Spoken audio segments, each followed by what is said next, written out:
Hi there. I know this is not a standard Jason and Kellyanne video post, but my guess is if you're watching this video, then you're interested in the Heroes Sail Free on Margaritaville at Sea.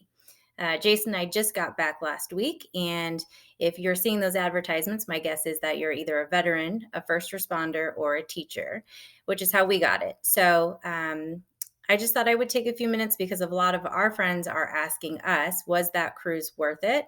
And so this video will help explain the pros and cons of what we experienced during that 2-day cruise.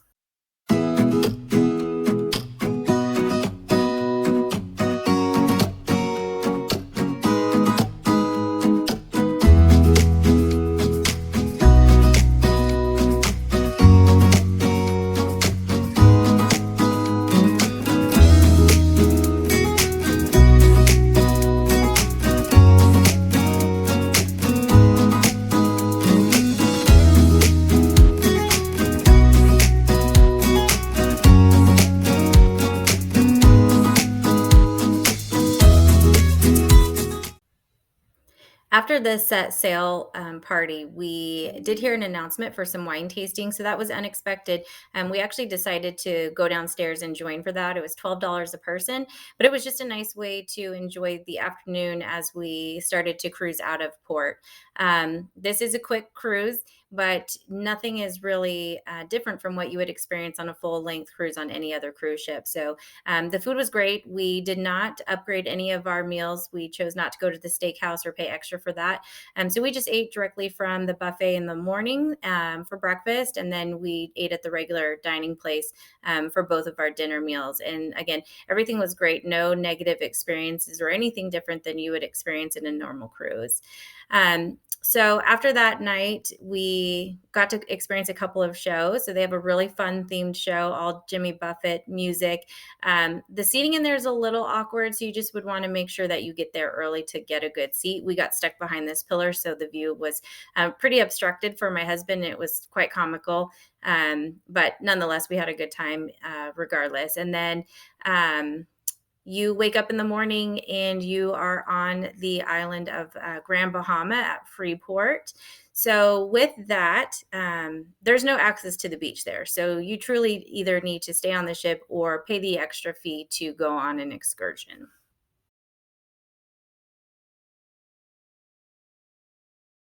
Ride on the wind that our forefathers harnessed before us. Feel bells ring and the tide ring and sings. It's the sound of a gun, of a chorus.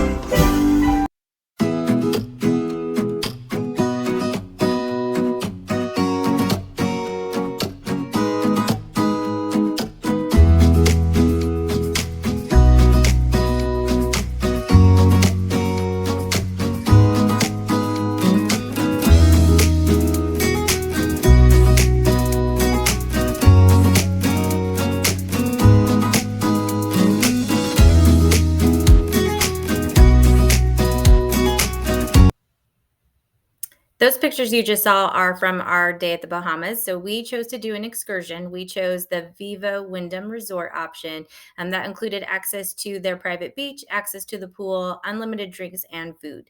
There are plenty of excursion options available for you, and you can certainly do something more cost effective. The Viva Wyndham happens to be the most expensive, but again, for us, it just made the most sense to get the most out of our time and money. Um, but if you want to go experience the beaches, then you're going to need to um, have that expense or that added cost for an excursion because you're certainly not going to get that right there at the cruise port. Unfortunately, there's just nothing nearby. We had to take a bus ride that was about 20 minutes to actually get to the beaches. So up to you, but I would look into it, certainly consider it. So that's a little snapshot of this Margaritaville at sea, but here's the ultimate question. Heroes sail free. Is it worth it?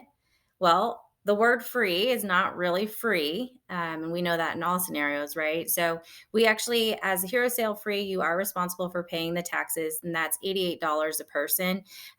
If you stop there, it's a steal of a deal. That's a heck of a bargain. 2-night cruise, 1 day at the Bahamas, little time getaway if you've got it, and all you have to pay is $88 a person. For us, we chose to get the excursion, which again, I would highly recommend doing something just to get you off of the cruise ship and get you out on the island. We also chose to do the alcohol package. Now, here's the thing that caught me by surprise, and I don't know if I didn't read the fine print or if it's just simply because it was such a short cruise, but it's $99 per person for the alcohol. That gives you 10 drinks. Now, on any other cruise that I've been on, $99 for 10 drinks typically is 10 drinks a day. And I guess I just didn't do the math on that. Not to say that we're alcoholics, but um, we did not pace ourselves. So we went through 10 drinks pretty quickly. And what we found out when we woke up the next morning to get Bloody Marys and mimosas is that we had gone through all of our 10 drinks that were allotted through the entire cruise. So that was something that was a little different. So again, you could do things affordably and just not drink alcohol, and that would be wonderful. For us, that just wasn't the case, and unfortunately, we did not pace ourselves, and so we went through our drink package really quickly. But most cruises, it's $10 or 10 drinks per day, so that was something that was different. Um, so ultimately, it ended up costing us about $600 in everything that we did. So I think it was great for a getaway. It was great for an experience. You could certainly do things at a more affordable budget and really take advantage of the cruise. But I would recommend this cruise. I would not recommend it if you were solely going from the West Coast to the East Coast to take this cruise. We did have other business to attend to out on the East Coast, out in Florida. So it just made sense to plug in a couple of days for us to get away at a discounted rate and do something different. So there you go. I hope this is helpful in making your decision on whether or not you want to cruise on the Margaritaville at sea and if the Hero Sails Free is truly for you.